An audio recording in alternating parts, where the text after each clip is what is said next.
Hello everybody, welcome back to my channel. Hope you're all doing well. If you're new here, this is my channel, Sherelle Thinks, where I talk about all things health anxiety related. So I wanted to share in this video today just a few kind of tips just to manage Googling and kind of how you feel after Googling.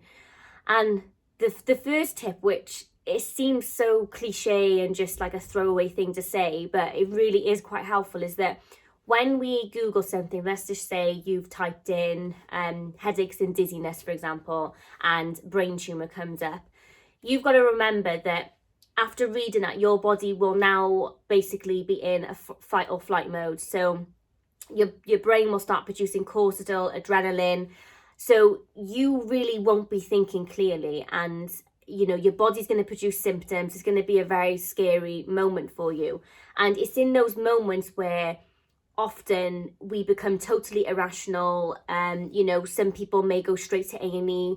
Some people may continue to Google. Some people might, call an ambulance, whatever it is. In that moment, we cannot think straight. And the important thing is after we've, Googled and we're in that kind of awful state, is just to think, right, okay, let me just pause for a second. And this is something that I do now, not with Googling because I don't really Google anymore, but just in general when I feel a bit panicky, is I just sit there just for 5 minutes and just take some really deep and controlled breaths. And I know people say these things like, oh, just need to just do some breathing exercise, do some meditation. I know that, our issue is often a lot deeper than just some breathing exercises, but in moments of panic, you can't underestimate the value that you get from just calming your breathing down. I mean, our respiratory rates influences a lot of things. It influences our heart rate. It influences the connection between the brain and the gut. So if we're kind of breathing too fast, which we often do when we're in panic mode, we hyperventilate, we will not be able to think clearly. So it's important to just kind of recognize, okay, I've just read this. This has scared the shit out of me. However, I'm going to sit here for 5 minutes and I'm just going to calm my ass down and just see how I feel after doing that. So first things first, you've got to do that. You've got to just calm yourself down, get yourself into a different mindset. Once you feel calmer, just realize a couple of things.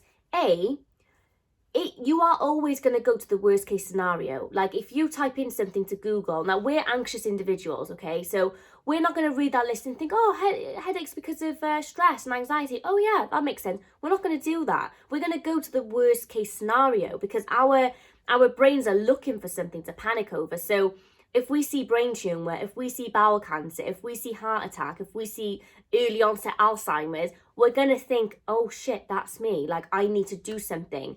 And it's just because it's the way that our brains are programmed.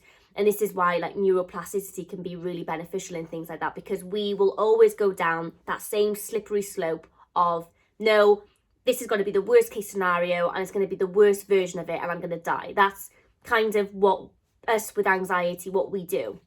So and I'm not saying that you have to kind of stop doing that, because that's kind of like a natural instinct.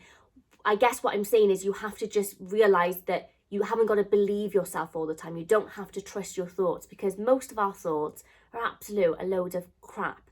And just kind of having that knowledge of, okay, it's likely that my perception is a bit skewed at the moment. I've probably got tunnel vision. I'm probably not thinking straight. And just having that knowledge can sometimes allow us to think, right, okay, maybe I shouldn't trust myself right now. And maybe I should come away from this, try to distract myself for a little bit, because chances are tomorrow I might think quite differently. I mean, I can't tell you the amount of times where I've been in full-on panic mode, and then like a week later I thought, okay, that was slightly irrational, or that was slightly crazy of me, or I can see now that what I was worried about is definitely not what I was thinking and stuff. So it just goes to show that even though in that moment our brains are so convincing and we're like, no, 100% I am dying. I mean, I've done it countless times, and then a couple of days later I'm like, yeah, I didn't think of this and I didn't think of that, kind of the reasons why we don't have said disease. So remember not to always trust the craziness that goes on in your head. Next is also Dr. Google is not always right.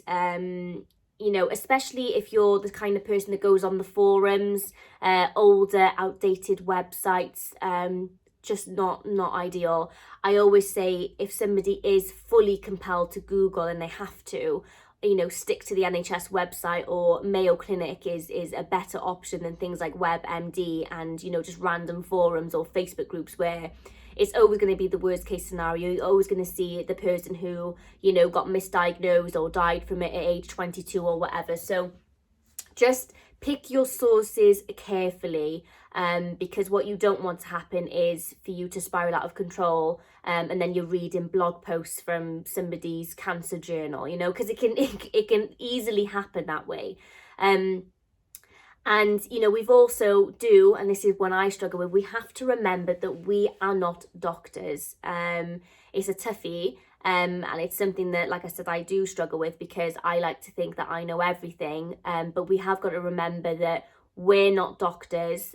Yes, we can access information. Yes, we can read about symptoms and see if there's similarities to what we're dealing with. However, only a doctor is, you know, the person to be able to order tests or to interpret information and to put those links together. Even though we think we're experts, unfortunately, we are not. So I think it's important to do all of those things if we have Googled and we've got ourselves in a state. And I think it's also important as well, after we've done all of that, to really try to distract ourselves, because it's very easy to Google and then to keep Googling, and then before you know it, you've been Googling for 5 hours and it's 2 o'clock in the morning. You know, you've got to get up because your kids get up at 6.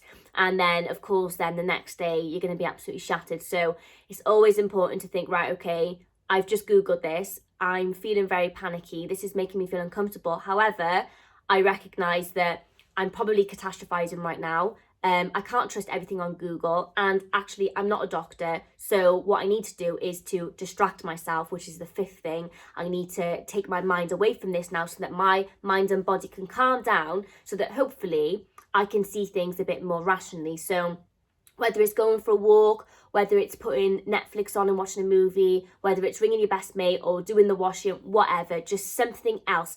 And that's a difficult thing to do, because what our brain wants us to do is to sit there and to continue to Google and to get ourselves in a right state. And just don't do it. Just don't do it. Really, really try your hardest to take yourself away from that situation and think, no, I am not feeding this anxiety. I feel uncomfortable right now. However, I am going to make myself feel better by doing something else. And basically, that's what I do now every time, because it took me a long time to figure out, like, how can I stop Googling? Like, do I want to completely get rid of my phone? Do I want to put myself on an internet ban? Like, what do I want to do?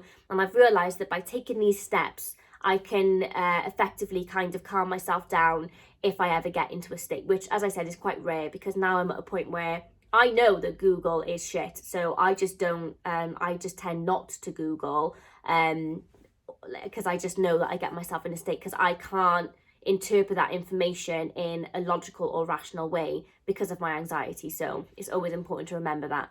Anyways, I hope this video was useful to you and helpful. Please give it a thumbs up if you enjoyed, and please subscribe if you haven't already, just to keep updated. And I'll see you guys soon. Bye.